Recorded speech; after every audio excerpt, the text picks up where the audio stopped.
Good morning, good afternoon, good evening, and good night, ladies and gentlemen, and all in between, to part 13 of the life and suffering of Sir Brante, the Inquisitor path.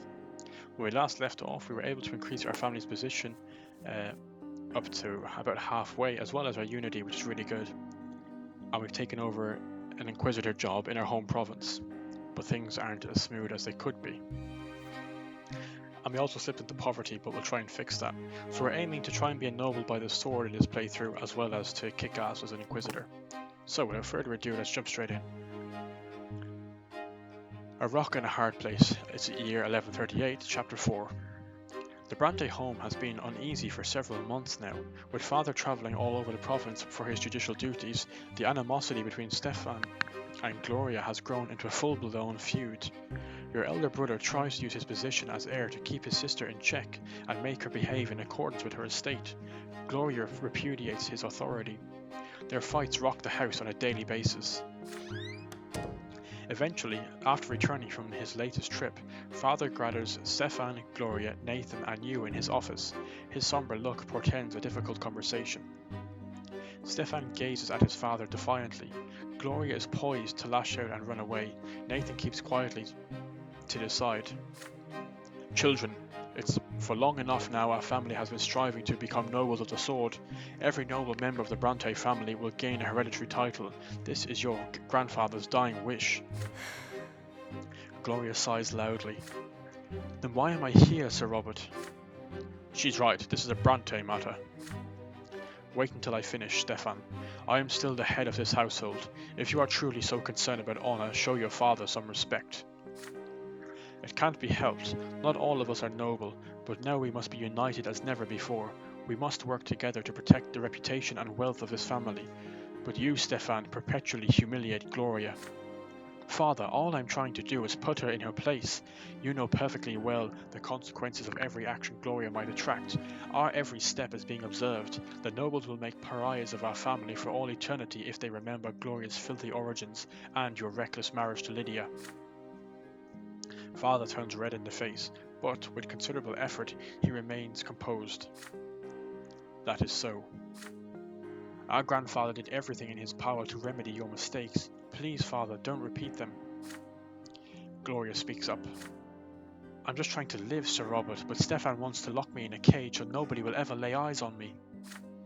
That's not it at all. You are lowborn, but you don't live by your lot. You do whatever takes your fancy. You're constantly grumbling about the order of things. Did you know, Father, that she defies all prohibitions by continuing to write poetry?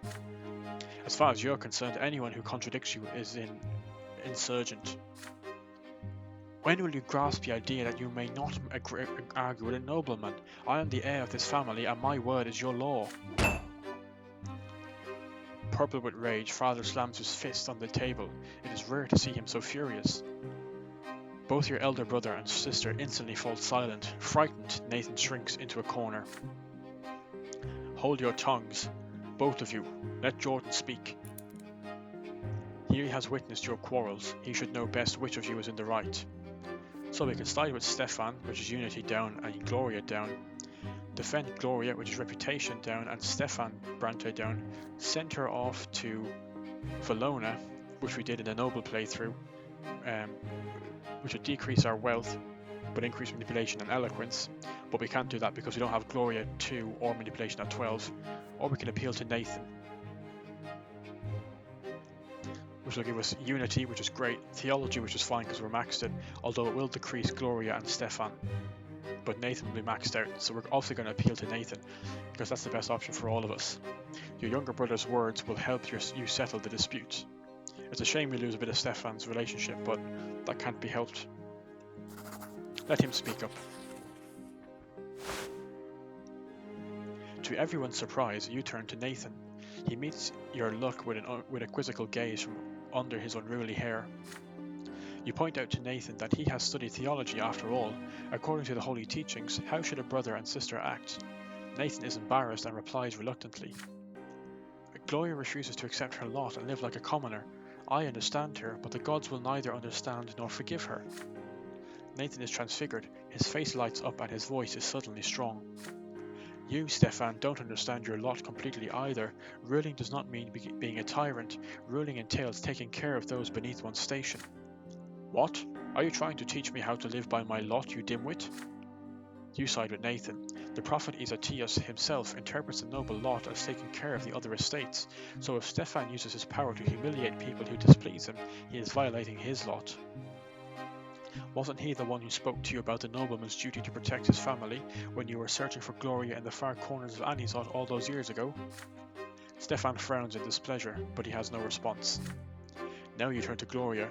The low-born lot is suffering. Gloria must remember that, however unfairly Stefan may treat her, she ought to bear it with patience and humility. Your sister just purses her lips in response.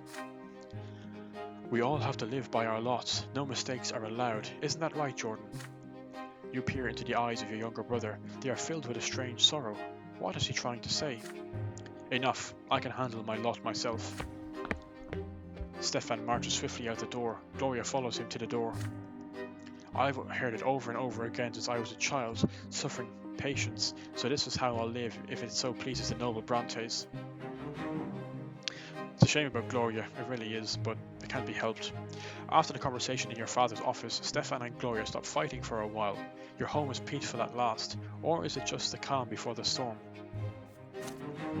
A shame about Stefan as well. But Nathan is max, I'm quite happy with that. And unity has gone up, which is brilliant, so we're so close to peace. We only need 2 more, remember, to get us to be ennobled by the sword. And theology goes up again, but we're already maxed.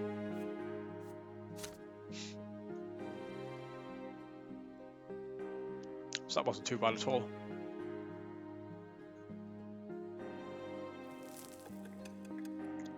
"21 years of age, 1139.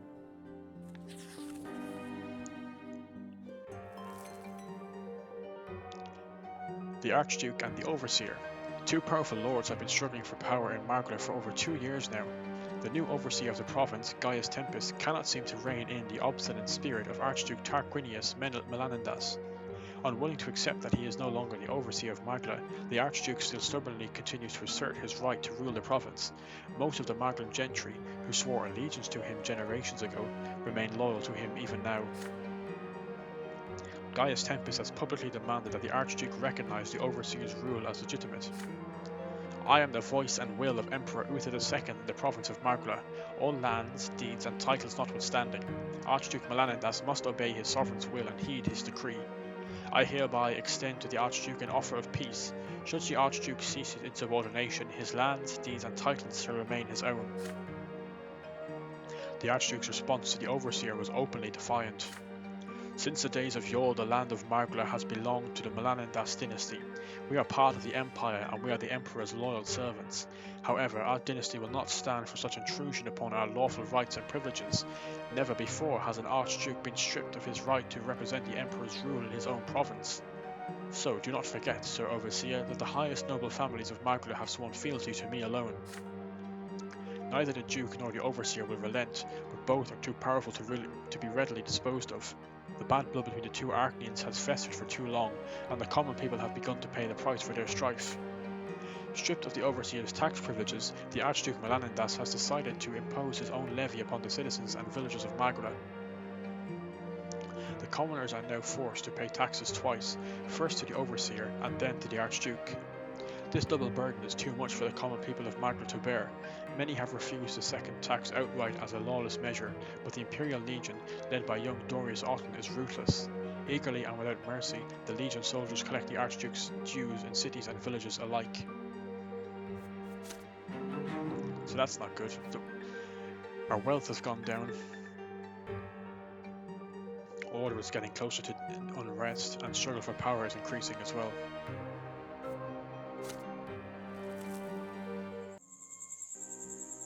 Ah yes, here's the gift for the family.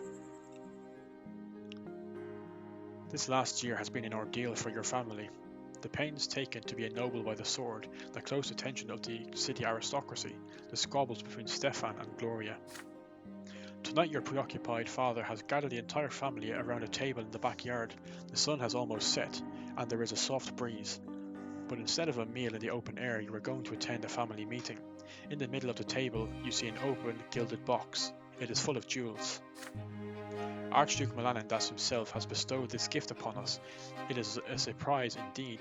I thought you all had a right to know. Father unfolds a letter laying beside the box. Sir Robert Brante, I bestow this precious box upon you and your family as a symbol of the care with which I treat the people of my province. Pray accept this gift, and remember with whom the loyalty of the true nobles of Magra lies. Archduke of Magra Tarquinius of the Melanendas. Oh, he's a clever one, all right. The family stares in amazement at the jewels sparkling in the last rays of sunshine. It is worth quite a fortune, but the Archduke is fully aware that I am on the side of Prefect Elbon and Overseer Gaius Tempest. Could he really expect our loyalty to be bought so brazenly? On the other hand, the Archduke is not demanding anything of us, and our family has borne a lot of expenses recently. Father, no one is forcing you to side with Melanendas. Who are we in comparison to the Archduke anyway? We must not anger him by refusing his gift. The jewels are certainly welcome. They are worthy of being shared with the best families of Anizot. They will pave our way to the nobility of the sword. Mother shakes her head gloomily. Oh, Robert, I have a feeling this gift does bode ill. It may be an impertinence on my part, but I do not want our family to be indebted to the Archduke. Certainly not. Accepting gifts from Melanendas, he's infamous for oppressing the commoners and robbing villagers blind with his taxes. This isn't your decision, Gloria. It's a matter of our family's honour and reputation. Please don't start bickering again. Let Jordan say what he thinks we should do with his gift. You're the centre of attention now. Whew. Your vote will be the deciding factor. So we can give the jewels to the nobles, which will give us 2 reputation. Diplomacy and scheming, and I can do that because my reputation with Stefan is high. We could sell the jewels. Oh no, I didn't realize it would take away unity. Crap. Let me just look at these decisions again. So to be a noble by the sword, we need to have wealth at 5 and reputation at 8. So either one of these decisions to keep the jewels will give us that, because our reputation is at 6. No, it's at 5, sorry. But we'll only be 1 off it. But we don't want to just do that though. We can go further and be favoured by the Overseer, which is wealth 6 and reputation 8. I don't know if we can get our wealth up to 6 though. But not even that as well. We have Mother Recovers, we need unity to be at 8 for that. I don't know if we can do that if we drop unity again. But unfortunately we need the wealth, so we're going to sell the jewels this time and take a blow to unity. But that will at least give us the wealth we need to be a noble by the sword. And then we only need 6, 7, 8, 3 more to do that. It's a shame though to lose unity. You accept the jewels from the Archduke in order to sell them for a good price. I mean, I'm not trying to max out unity, I just want it to be at peace. Which will be 3 away after this. You speak. You insist that the Archduke's jewels should not be declined, but they must not be given away either. Your family treasury needs an infusion of cash. The family's wealth is important in the eyes of society as it is noble reputation. I don't know, Jordan. Money comes and goes, but our family honour is here to stay. You object, reminding him that in your own lifetime the family has already fallen out of favour and risen again. For the nobles, a family's reputation is just another form of currency. Is there truly nothing more important than money and reputation? Archduke Melanendas is a villain like no other. Our family ought to stay away from him. Simmer down, Gloria. I agree with Jordan. Let it be so. I'll send a note to the Archduke expressing our humblest gratitude, but I'll also point out that I don't mean to change sides. I still serve my prefect and my overseer. In the meantime, Jordan will see to the family coffers. It's the only way we're going to get noble by the sword if we use this for wealth, I think. You promptly take the precious box and go inside to start taking an inventory of the jewels. Mother, Gloria and Nathan follow you with forlorn looks. I'm sorry guys, I really am.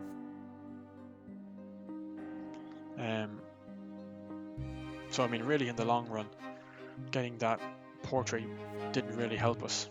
It dropped our wealth but increased our unity. But we lost unity anyway.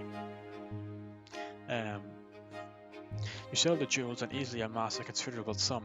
Your efforts have now ensured that the family treasury will not run short anytime soon. I'm trying to do 2 playthroughs here at once, get us ennobled as well as get Mac's family. The La Tari Society.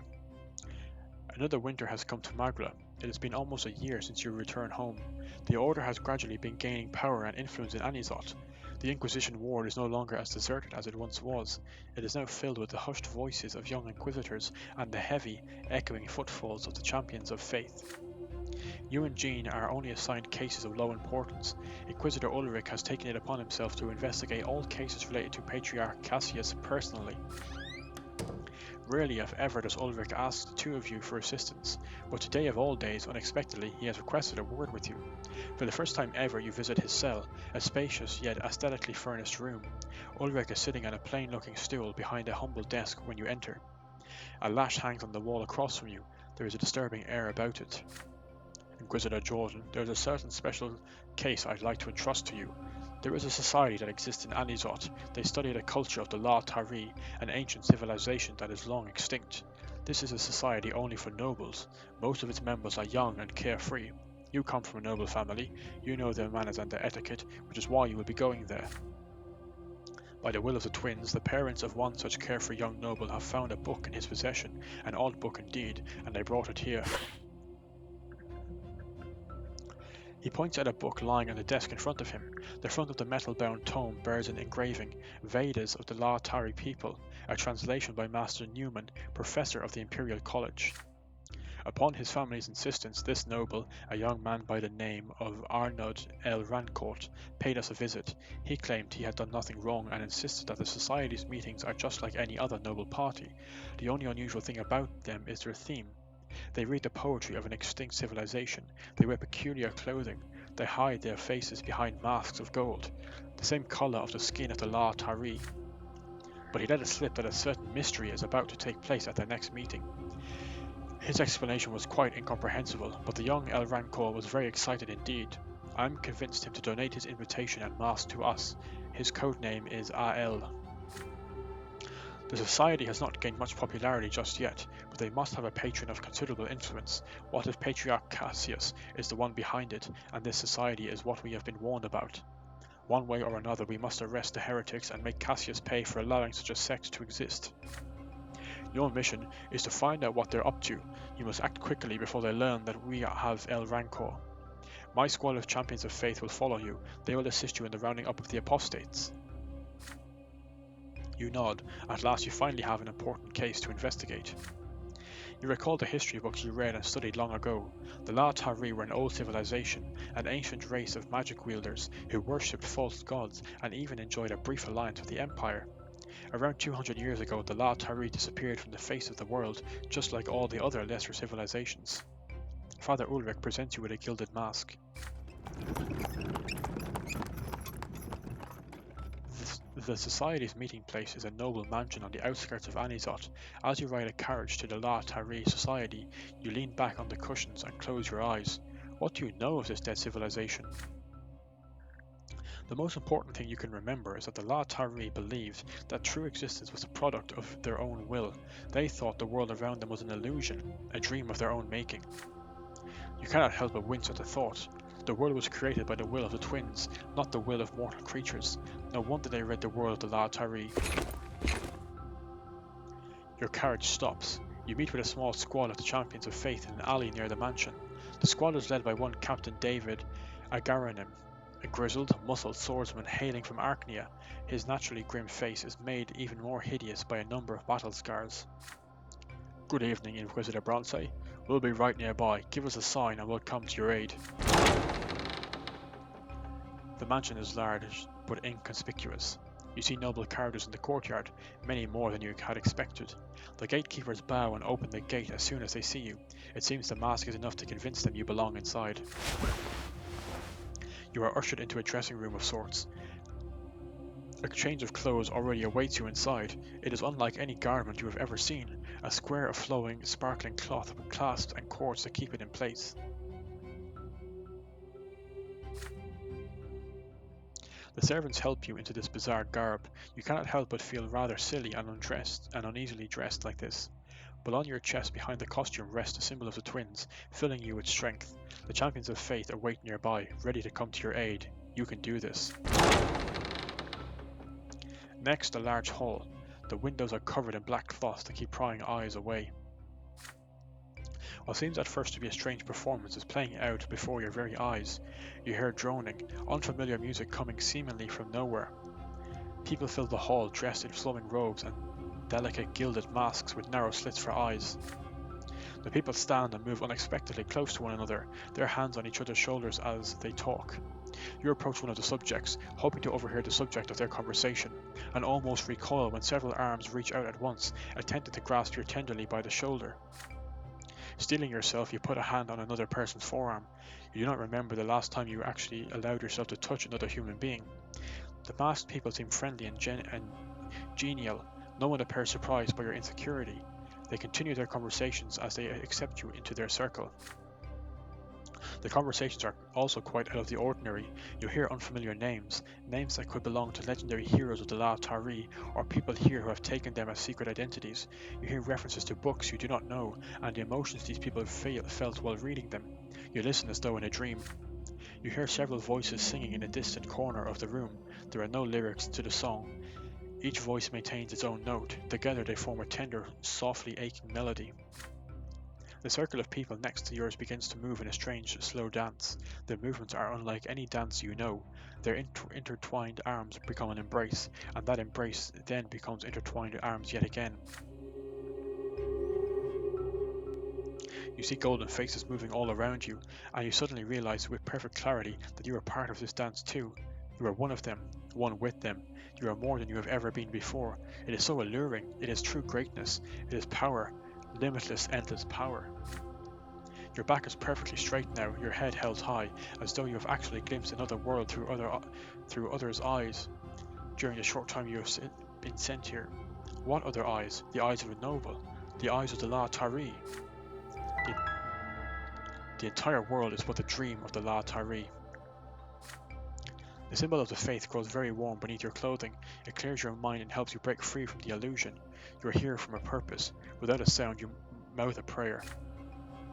The younger, defender of the world, aid me so I may serve thee further. Bring order back into my soul. The elder, the spirit of truth and love, aid me so I may bear thy word further. Fill my mind with purpose. You hear whispers of admiration all around you. An Arcanian woman of below average height, clad in a long cloak and a silver mask, descends the stairs into the hall.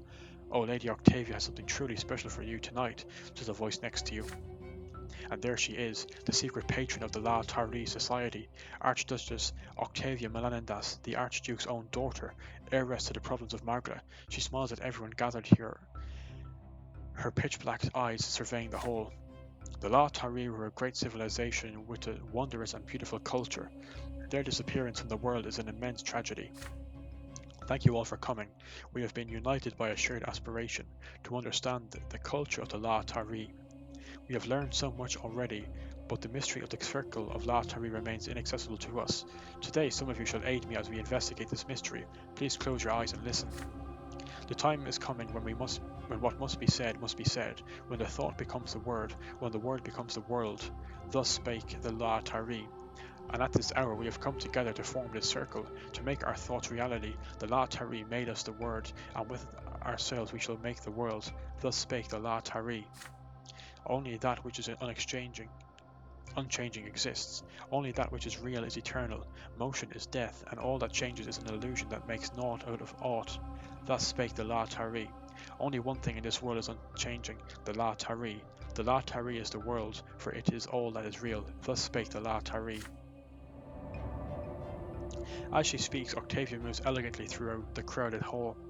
Her words enchant and mesmerize. The people in the hall are swaying, seemingly entranced. Octavia stops and whispers something to several chosen members. They walk away deeper into the mansion. Octavia smells you as well. This close you can smell her perfume. Come with us too, A.L.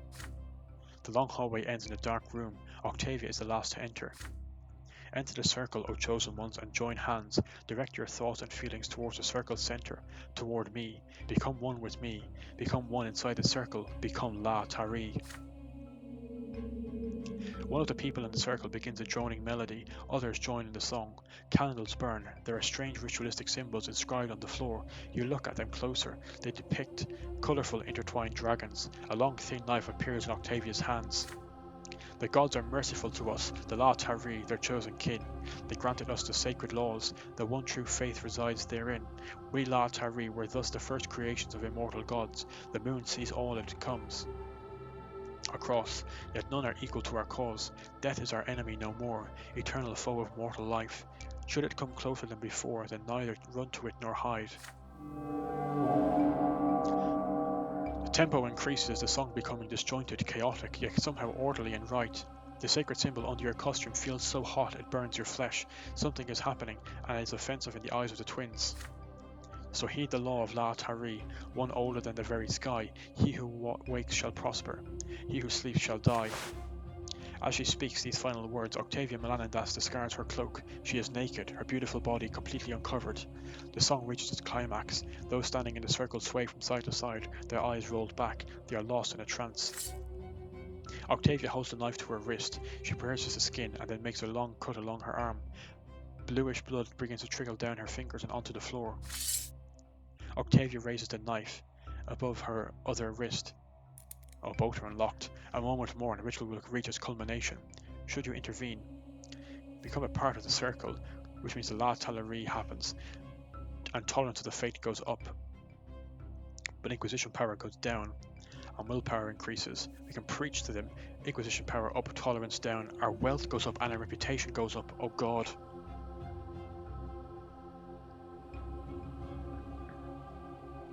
That gives everything we need for our family. Plus willpower goes down. And Inquisition power goes up, but the tolerance of... Oh God, that's so good. That's actually what I have to do.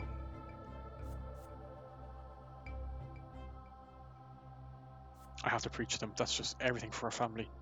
The leader of the circle, Octavia Melanidas, must be guided back to her lot. You will help her return to the true faith along with her followers.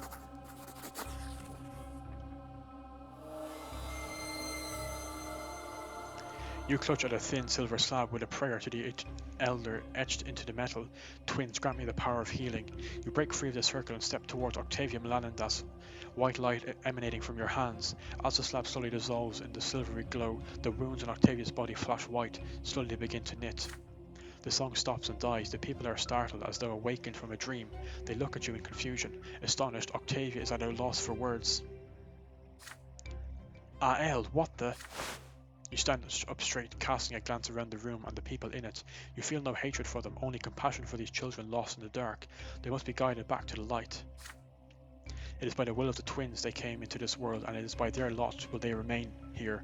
There is no other truth but their love and their law. No false god shall hold sway over a true servant of the twins, and no false god shall hold sway over the true gods.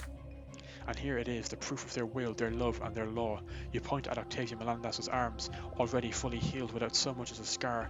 Behold, the twins have healed her wounds and given her back her life, even after she turned her back on them.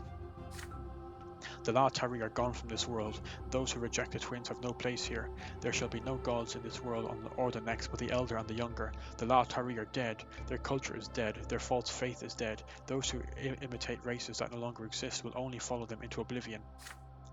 And those who reject the twins and their law and their love, you say, shall face the eternal torment at the foot of the pillar. The nobles must live by the lot. They were given, guided by the traditions of old and the blood tide of ancestry. Octavia Melanidas is an Archnean.